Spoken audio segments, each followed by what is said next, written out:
Hey guys, and welcome back to another episode of Earthen's Den. And in today's episode, I just want to call a town hall meeting really quick because I want to encourage everybody to go into a space where you are isolated. And I know that we talk about isolation and depression and how sometimes, it can be a very unhealthy coping mechanism. For myself, I definitely am a little bit more introverted. I definitely like to withdraw and to do my self-reflection and my self-healing and all those things in my own private space. But one of the things that I notice in today's age and just the space in which we're currently living in is that if you have your own opinions, your own thoughts, if it's not in agreement with the collective, right? If it's not in agreement with the space in which everybody is operating from, if that, you know what I mean, then if your thoughts don't fit in a group with the majority, then it's a part of cancel culture, or it's a part of it's just like it's shushed, right? It's if it's not censored, if it's not collective, nobody wants to hear it. And I just wanted to get on here and encourage people to go into a season of isolation because, I don't think we realize it, but that level of rejection, right? We talk about man's projection being God's protection. We are aware of this. We are aware that, we're not welcome in certain spaces when we're not entering in certain rooms. And we realize that, when that door has closed, another one has opened, like we get all of that. But I don't think that we talk about the importance of just kind of like when we go into spaces where there is a serious level of rejection, what that does to the psyche, right? And so I think oftentimes because we are in this space where we're self-healing, sometimes being in spaces where you're constantly rejected, it just kind of puts you in a space in a state of mind where you start to think that something's wrong with you, right? And so now you go back into your self-healing and you're like, you know what? I need to do some internal processing. I need to, you know what I mean? And I'm not saying that, you shouldn't be strong enough to recognize and to understand like, hey, I need to stand on my own 2 feet. I can have my own opinions. I can be my own person. If people don't like it, then whatever, right? That's fine.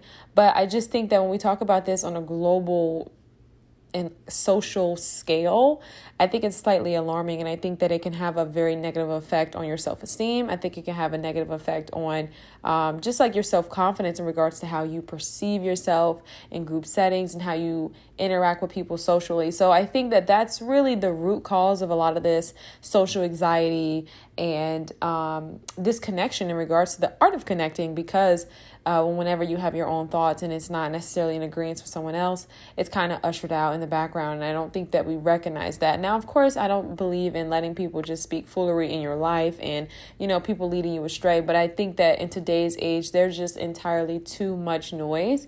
And I don't think that we are pulling away as often and as frequent and for extended period of times like we need to, right, to regain our thoughts and sit with our truth, and understanding that, your truth is valid. Your reality is valid. Your experiences are valid in the way you perceive the world. That's valid. That's your reality. I don't, you know what I mean? There's no right or wrong in that. Now, whether or not it's, the truth, then that, that's something different. But I just think that we're just currently living in a time now where if it's not necessarily a thought that is collective, or if it's not something that is entirely watered down and censored to be in a space of acceptance, then it's not, we just don't want to hear it, right?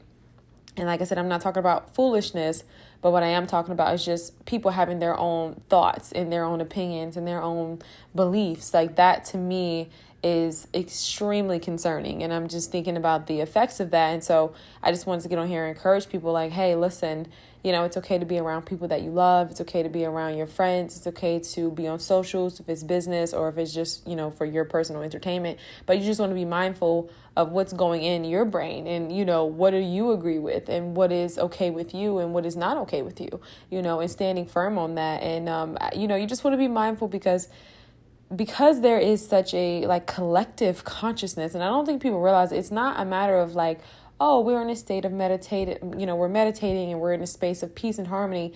That's not necessarily the same thing. I think that the collective consciousness that I'm discussing is just this belief, this ideology, the philosophies that so many people in the world possess, right? And we can see it right now going on with the whole quote unquote gender wars, which I can't even put that in air quotes. I think that may actually be becoming a reality, right? The men versus women thing. So I just, you just want to be mindful of these things, be mindful of your thoughts, be mindful of your beliefs and where you're standing on your issues and what you believe in, because that's what makes you you. So if you're thinking like the next person, that really, and I'm not saying you can't agree on certain things, right? But just being in a space where you are having the similar thoughts and you're thinking collectively like everyone else, that just really puts you in such a space to really devalue yourself, because you're not valuing yourself, and you're not honoring yourself, and you're not being in a space where,